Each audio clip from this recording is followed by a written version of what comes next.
దేవుడు ఉన్నాడని, ఉంటాడని, ఓ కంట అన్నీ చూస్తాడని, కష్టం వస్తే ఆదుకుంటాడని, వెంట ఉండి నడిపిస్తాడని భక్తిపరుల బలమైన నమ్మకం. ఆస్తికుల ఈ నమ్మకం వల్లే ప్రపంచంలో మతాలు, దేవుళ్ళు, దేవతలు, ప్రార్థనా స్థలాలు, తాత్విక ధోరణులు వర్ధిల్లుతూ వచ్చాయి. ఇప్పటికీ మనుగడలో ఉన్నాయి. ఎందుకంటే దైవం అనే భావన అంత బలమైనది, ప్రగాఢమైనది. ఇందుకు సంబంధించి ఓ ప్రసిద్ధమైన కథ ఒకటి ప్రచారంలో ఉంది. పరమ భక్తుడైన ఓ వ్యక్తికి దేవుడితో సంభాషించే మహిమ కలుగుతుంది.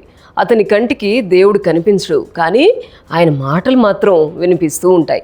సాధారణంగా ఏటి ఒడ్డును నడుస్తున్నప్పుడు వారి మధ్య కబుర్లు కొనసాగుతూ ఉంటాయి. ఒక రోజున భక్తుడు మాట్లాడుతూ, దైవమా, నువ్వు పిల్లప్పుడు నాకు తోడుగా ఉన్నావని ఎలా నమ్మాలి అని అడుగుతాడు. దానికి దేవుడు బదులిస్తూ, నువ్వు వెనక్కి తిరిగి చూడు అంటాడు.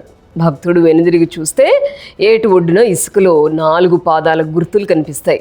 తర్వాత దేవుడు మాట్లాడుతూ, ఆ గుర్తులలో 2 పాదాలు నీవి, మరో 2 పాదాలు నావి అని చెప్తాడు.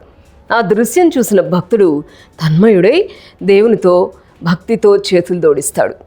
ఒకనాడు ఆ భక్తునికి ఊహించని విషాద సంఘటన ఎదురవుతుంది. అతని మనసు దుఃఖభరితమవుతుంది. ఆ బాధతోనే ఆ రోజు సాయంత్రం అతను ఏటి ఒడ్డున నడుస్తూ వెనుదిరిగి చూస్తాడు. కానీ 2 పాదాలు గుర్తులు కనిపిస్తాయి.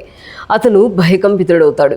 తాను అంత కష్టంలో ఉంటే దేవుడు తన వెంట లేడని, ఒంటరిగా వదిలిపెట్టాడని బాధ కలుగుతుంది. వెంటనే గొంతెత్తి దేవుణ్ణి పిలుస్తాడు.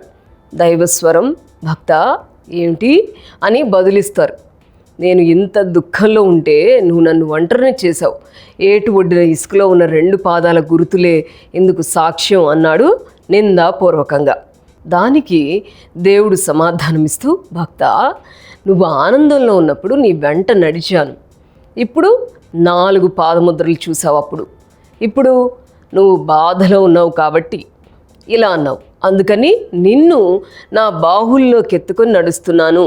నీ వెనక కనిపిస్తున్న 2 పాదముద్రలు నీవి కాదు, నావి అన్నాడు. ఆ మాట విన్న మనిషి పరమ వినమ్రుడై మోకరిల్లి, మన్నించు స్వామి అని వేడుకున్నాడు. అదండి దేవుడి మహిమ అంటే, కాదంటారా?